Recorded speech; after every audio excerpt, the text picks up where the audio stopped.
West is best, baby. No, I'm kidding. West is not best in my book. West is like almost the most boring configuration UMC has.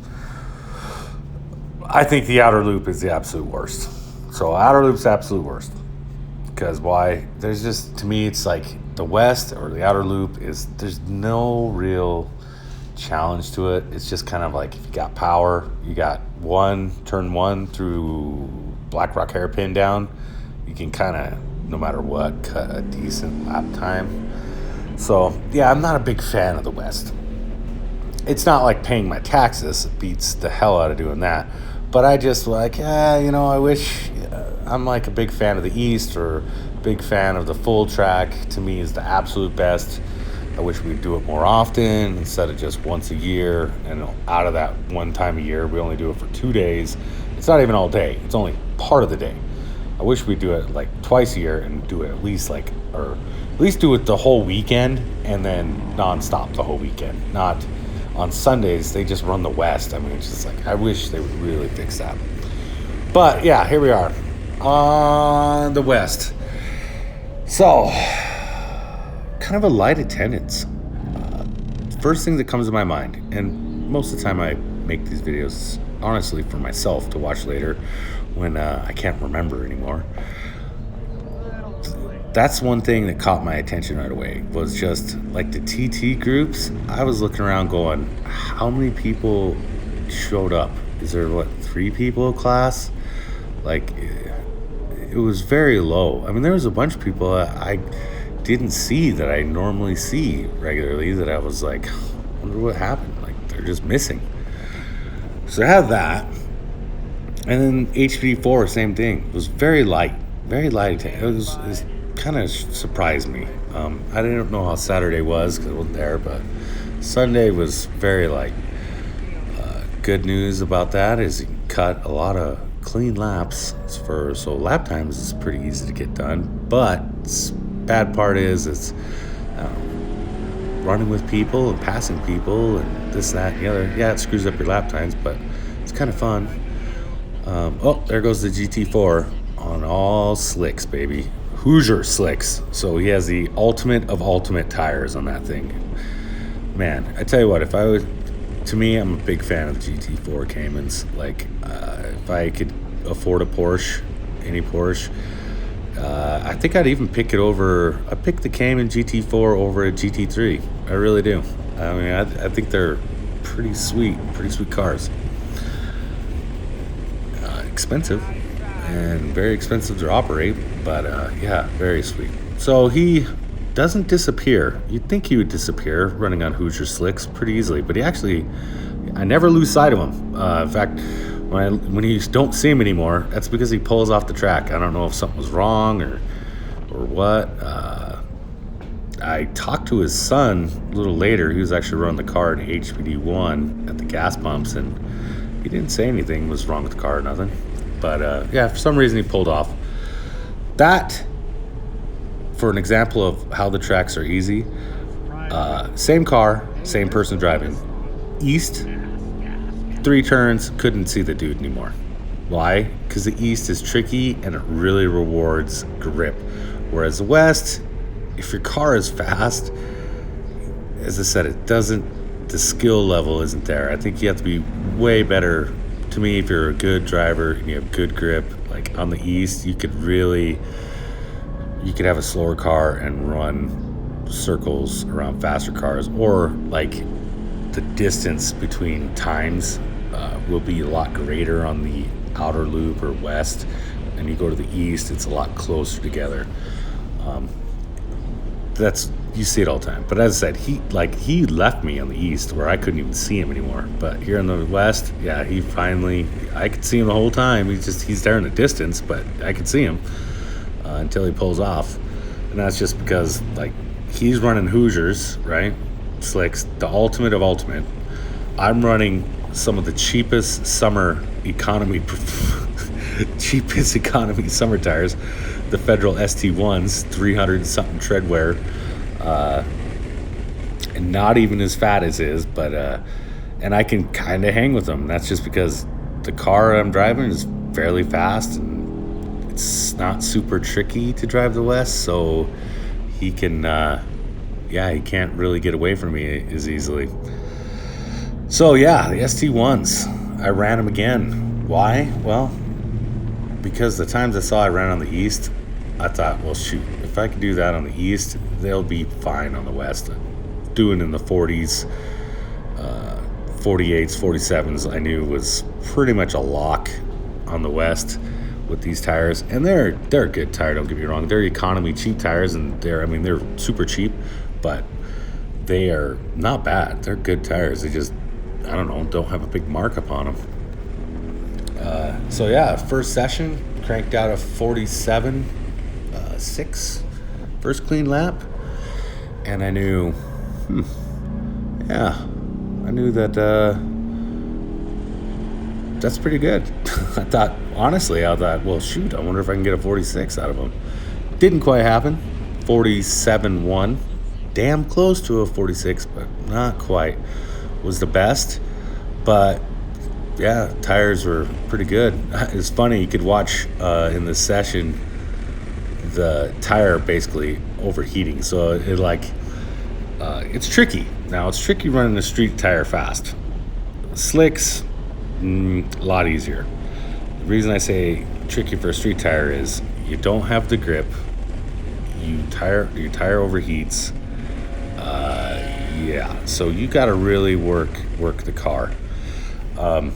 Versus a slick, which my fastest record-breaking time I've ever done was probably some of the easiest laps I've ever done in my entire life. And that was with Grid Life, the guys who run and started Grid Life racing organization. I'm sure, unless you're living on a rock, you know what Grid Life is. They even brought up the tire I ran my best times with as one of the greatest cheater tires of all time. And the Hankook TD 221s, they don't even sell them in the United States anymore. I got like one of the last batches that ever was here in the continental United States. And to say it was grippy was a freaking understatement. It was unreal how grippy it was. And it was a skinny tire. It was a 235 width. 235. That is fucking a motorcycle tire. It's so skinny. And it was unreal. I destroyed them really fast, and I wish I could go back in time. But at the time, I didn't realize what I had on the car, because I know I would have done 44s with them instead of just 45s, because I was right on the cusp of a 44. But by the time I was done, I destroyed the tire, and it wasn't going to do it. Because the slick, what does it do? Well, it would hold corner speed like no other. The car wouldn't slow down, where a street tire will give out on you, and you'll start to hear the tire howling. Yeah, tire howling, that's you slowing down because you're friction. Where versus a slick, it would just grip, and then you'd get on the gas, it would just grip and go. You could literally hammer on the gas almost as hard as you wanted, and, within reason, and it would just take off. And braking was ridiculous. You could just stop. It would just, you hit the brakes, you just stop. And then it was so precise on your turn in, which is, to me, is something that I'm really sensitive to, is turn in. In fact, when my street tires go bad, that's what I notice first and foremost, is the car's ability to turn into the corner. That initial grip to turn in. Once that starts to go and I can't hit my marks, that's when I'm like, shoot. All right, things are gonna start to go bad. And also, so the times I'm running with these street tires, it takes way more effort than to run my greatest times I ever did with a freaking cheater slick tire. It wasn't even a slick, it was a cut slick. It was even had a dot rating, but it was a freaking slick. It was unreal how grippy it was. But as I said, I destroyed it in 3 20-minute sessions. There was nothing left of that tire. I actually had to drive home gingerly just to make it home on that tire, and it was brand new. But running a street tire fast, you gotta really, I got a message on Instagram saying, hey, Ben, I noticed you hit the curbs a lot, you're curb to curb. And it's like, when you're on a street tire, it's curb to curb, bro. It's just, that's what you got to do. You got to maximize every square inch of that track to get it to run a fast time. You got to, because forcing it in a little bit more, like keeping it off that curb, it'll cost you time, because the tire will, you'll kind of force it into a slide a little bit versus just kind of letting it go where it wants to go and pop up on the curb, and the curb kind of stops you. So you got to really exercise that right. And that also reminded me of going through track videos. I go through lots of track videos, and I was going through, I noticed when I was watching some of the super fast guys with the fast GT3 cars and stuff like that, whatever, not GT3 Porsches, but the racing series cars, their lap times, or their laps are very dirty. Like, they don't really, the power of the car and the grip of the car, they not very clean laps. Versus you watch a Miata running a lap, and it's like art. Like, it's just smooth, like when you think of driving a car, what it should look like, versus the high-end cars that are just mashes to the floor, grips, and goes. Like, to me, it's just totally a different cup of tea, different scenario. Nothing really happened. It was a pretty boring weekend, to be honest with you. The most interesting thing I saw from the weekend was I watch everybody's track videos. Like, I look for them, I watch them.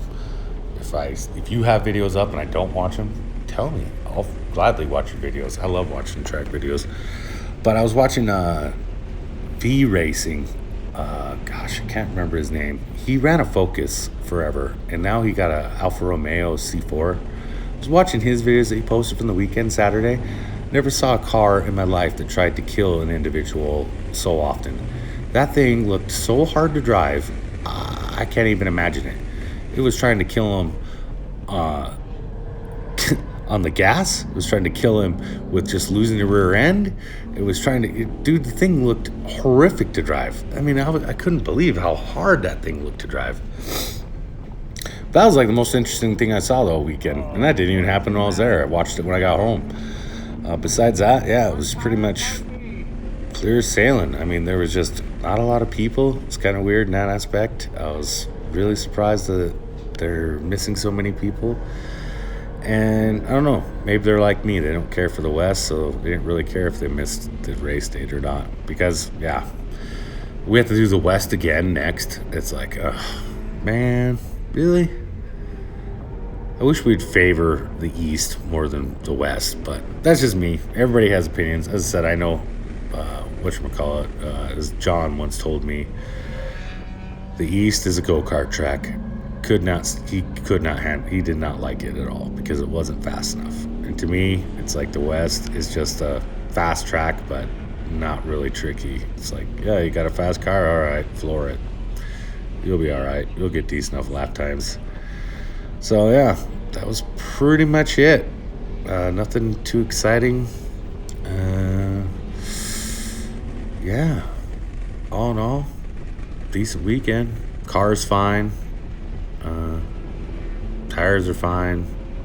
It's a great thing about street tires. Shit, you can track them all day long. Doesn't even do nothing to them.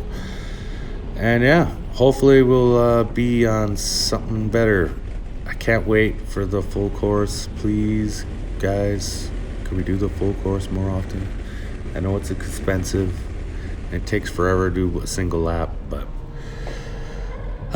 it's so much fun though. All right, that's it. That's all I got.